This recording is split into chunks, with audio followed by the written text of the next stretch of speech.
Validated materials have received basic reliability testing to accelerate the process of bringing new materials into the market.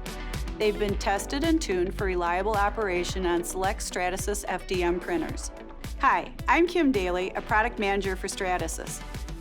Kimya PEKK-SC'nin is a PEKK material which stands for polyether ketone ketone. PEKK-SC is PEKK in a semi-crystalline form and offers excellent mechanical properties. It is also resistant to high temperatures, abrasion, and chemicals. This makes it a very effective material for components exposed to acids and hydrocarbons such as fuel and lubricants. With these properties, PEKK-SC is a great match for the oil and gas industry. One particular application is backup rings, like these.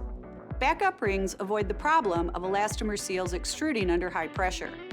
Traditionally, backup rings are machined out of stock-shaped billets where an average of 60% of the material is wasted. Instead, making these rings using additive manufacturing offers a cost-competitive alternative by reducing lead time, inventory, and wasted material.